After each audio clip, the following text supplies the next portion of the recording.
Magandang araw po sa bawat isa sa inyo. Welcome back to our 365 Daily Devotions. Gusto ko po munang batiin ng maligayang kaarawan si Ate Rosalinda and Ate Rogeline, no? Mga kasama natin sa mga gawain, sa mga ministries. Naki-celebrate po kami sa inyong birthday.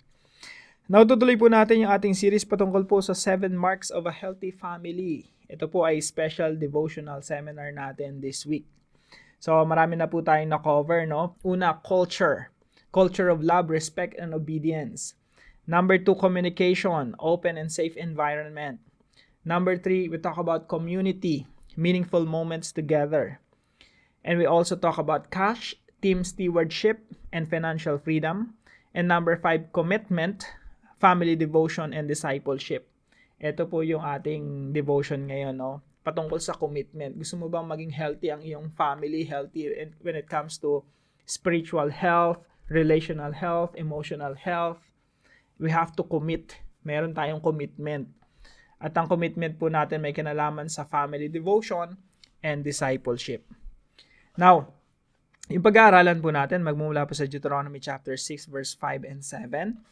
Ang sabi po ng Panginoong Jesucristo, ito yung greatest commandment.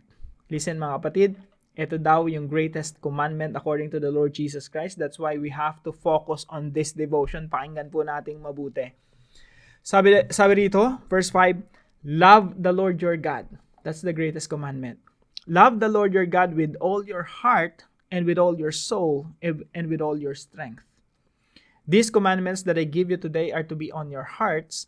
Impress them on your children. Talk about them when you sit at home and when you walk along the road, when you lie down and when you get up. Ibigin mo si Yahweh na iyong Diyos ng buong puso, buong kaluluwa at buong lakas. Ang mga utos niya ay itanim ninyo sa inyong puso. Ituro ninyo sa inyong mga anak. Pag-aralan niyo ito sa inyong tahanan, sa inyong paglalakbay, sa inyong pagtulog sa gabi, at sa inyong pagbangon sa umaga. Na yung unang katuruan po natin ngayong umaga, loving God is central to the family. Mga kapatid, huwag po nating hayaan na tayo nakakilala sa Panginoon, natutunang umibig sa Diyos, tapos yung mga membro ng pamilya natin, hindi marunong umibig sa Diyos. Walang pagkakilala sa Diyos. Alam niyo po, pag natutunan mo kasing umibig sa Diyos, lahat ng aspeto ng buhay natin maitatama. Magkakaroon ng kaayusan. Kasi tama yung iniibig mo eh. Nasa tamang relasyon ka. Kasi pag mali ang relasyon mo, asahan mo mali rin yung iyong buhay. Pag mali ang inibig mo, let's say umibig ka ng pera, no? The love of money is the root of all evil. Pag mali yung inibig mo, na umibig ka sa pera, mapapariwara buhay mo, mapapahama ka lang. Kasi nagmali ka ng maling bagay, nagmahal ka ng maling bagay, nagmahal ka ng maling tao. Kaya, depende yan eh. Kung gusto mo maayos buhay mo, dapat nasa tamang relasyon ka. At ang pinakatamang relasyon na pwedeng mangyari sa buhay mo, meron kang tamang relasyon sa Diyos. And you started to love God. At huwag tayong papayag na tayo lang nagmamahal sa Diyos. Tapos yung mga anak mo, hindi. Yung asawa mo, hindi. O kung anak ka, yung magulang mo, hindi. Kailangan lahat tayo natututong umibig sa Diyos. Now, pakinggan yung mga buti, mga kapatid. Listen to this. Itong commandment na to, the greatest commandment in the Bible. Ito ay familiar sa maraming mga Kristiyano. Pero, maraming mga Kristiyano, hindi nila alam kung paano ito gawin. Hindi nila alam kung anong pinakamabisang paraan para masunod yung greatest commandment in the Bible. Alam niyo po ba kung paano pinakamabisang sundin ito? Nasa verse 6 po. At sa mga sumusunod na talata. Itong greatest commandment in the Bible, ito po ay mas madali o mas mabisang masunod at maisabuhay natin kung ginagawa natin sa ating mga tahanan. Kaya po ang kausap dito, parents eh. Sabi rito, these commandments that I give you today are to be on your hearts. Sa puso muna ninyo mga magulang. Kayo ang mauuna. Now, kung sino man sa atin dito hindi mananampalatayang magulang, no? Tapos ikaw yung anak. Tandaan mo, mission mo yung magulang mo. Sila yung may missionin mo, kailangan makakilala din sila sa Panginoon. Now, itong commandment na ito, una tong ibinigay sa mga magulang. Verse 7, inutusan yung mga magulang, okay, unahin nyo yung sarili nyo, yung commandment, yung pag-ibig sa Diyos, It should be in our hearts. And then, impress them on your children. Kaya yung point number 2 natin, discipleship happens in the family. Yung pagdidisipulo, paglalapit ng mga tao sa Diyos, unang-una yan yung mga anak natin, mga pamilya natin, meron ng pamilya. Yung discipleship happens in the family. Una, loving God is central to the family. Dapat lahat tayo nagmamahal sa Diyos. Ang problema, hindi naman ganun eh. Kaya kailangan talaga ng discipleship. Kailangan abutin mo yung sarili mong membro ng pamilya mo, matutunan nilang umibig sa Diyos, magkaroon ng tamang relasyon sa Diyos. Now, discipleship happens in the family. Napaka-importanting concept nito mga kapatid kasi pag pinag-usapan yung discipleship, nisip natin, ay trabaho yun ng mga leaders ng church. Trabaho yun ng pastor, trabaho ng mga ngaral, evangelist, mga missionaries, mga leaders ng church, no? Hindi natin alam na itong discipleship, trabaho ito ng mga parents. You disciple your children. Kaya nga sabi rito, parents, these commandments that I give you today are to be on your hearts. Impress them on your children. The greatest commandment in the Bible, mga kapatid. Hindi pastor ang magtuturo niyan. Hindi mga ministers, hindi mga missionaries. Kayo ang magtuturo niyan sa inyong mga anak. Ang mga anak nyo, primary mission field nyo. Kayo ang aabot sa inyong mga anak. Kaya sabi dito, talk about them when you sit at home. Sa tahanan. Hindi nyo naman laging kasama yung mga leaders ng church, di ba? Kayo talaga magdi-disciple ng mga anak ninyo. Talk about them when you sit at home. Pati nga sa paglalakbay, when you walk along the road. Pati sa pagtulog, when you lie down. Sino ba katabing matulog ng inyong mga anak? Ng inyong asawa? Hindi naman mga church leaders, di ba? Kayo. And you disciple your own family. So, when you walk along the road, when you lie down, and when you get up, mula pagtulog hanggang paggising, discipleship. Discipleship happens in the family, mga kapatid. Hindi lang yung mga maliliit na commands ang pinag-aaralan sa tahanan, pati yung greatest commandment, yan ay pinag-aaralan sa loob ng bahay. Yung discipleship nangyayari sa loob ng pamilya. Number 3, every family is a family church.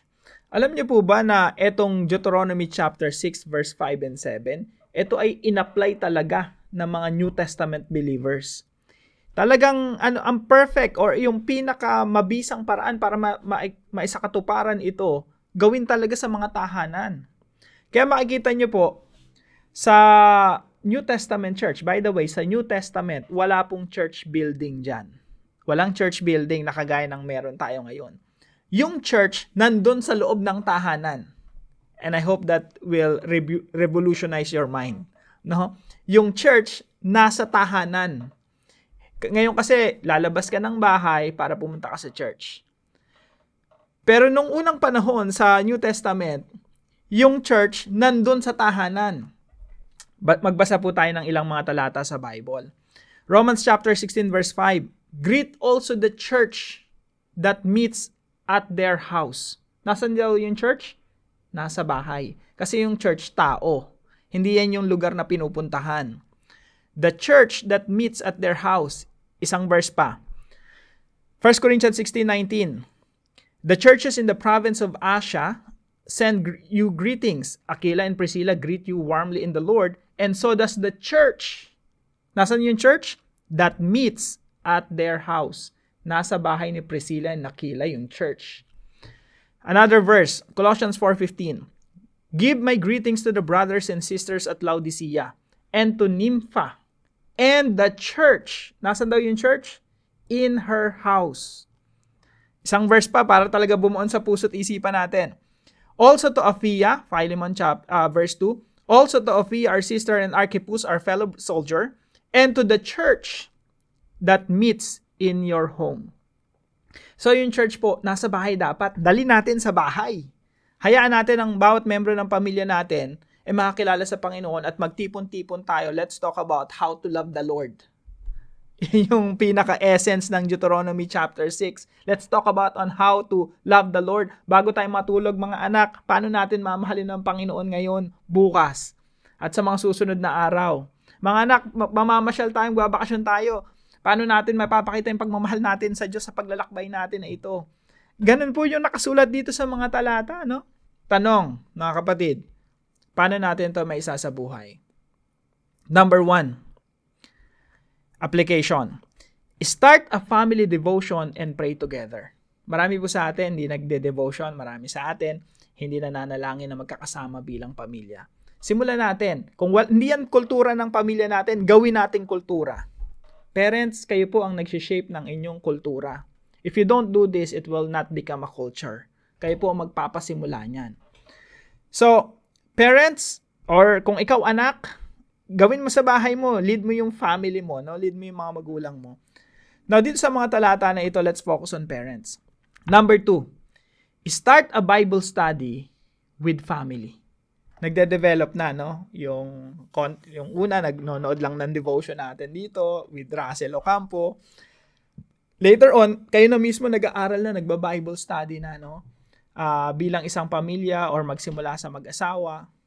And then, invite kayo ng mga kaibigan, kapitbahay. Okay? So, dalawa kayo, in-invite nyo si anak. Parang sa New Testament. Sa New Testament, ganun lang po kasimple yung church.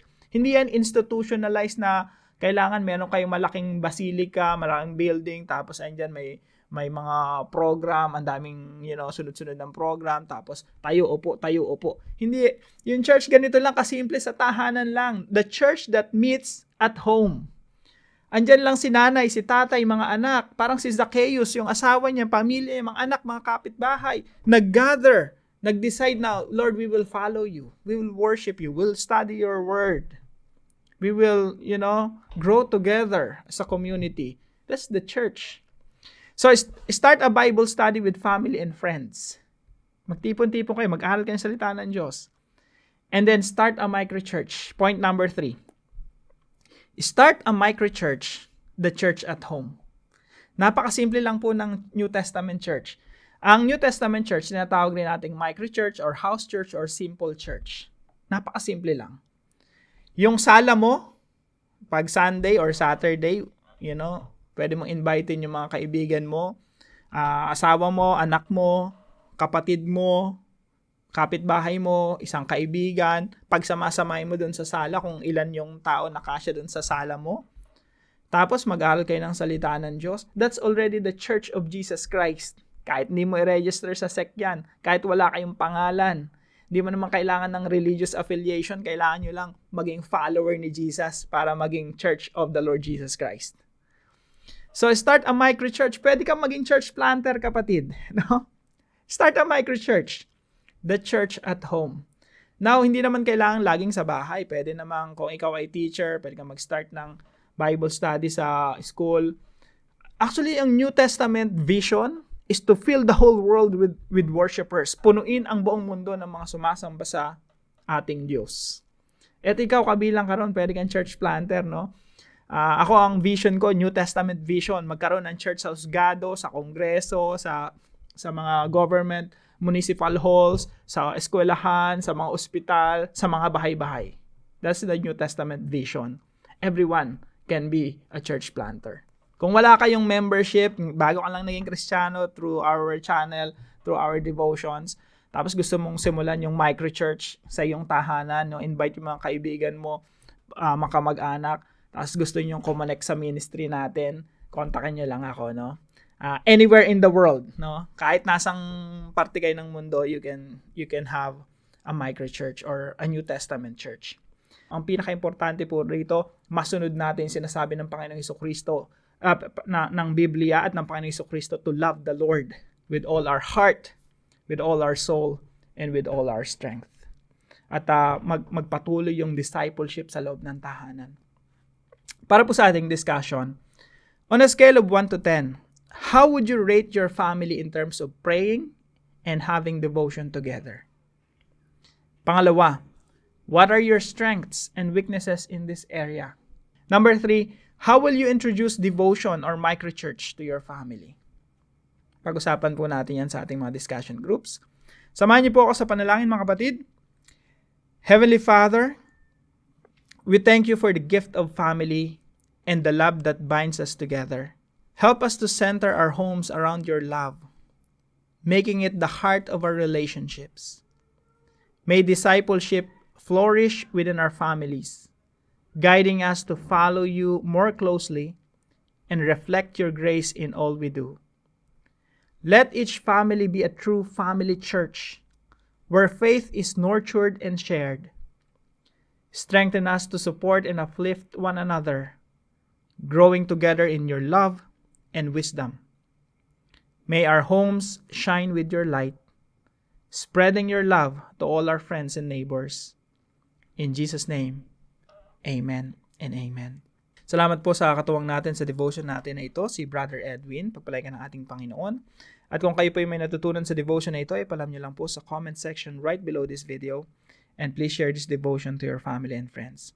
God bless you po. Pagpalain ng ating Panginoon. See you tomorrow, 5 a.m. dito sa ating daily devotion.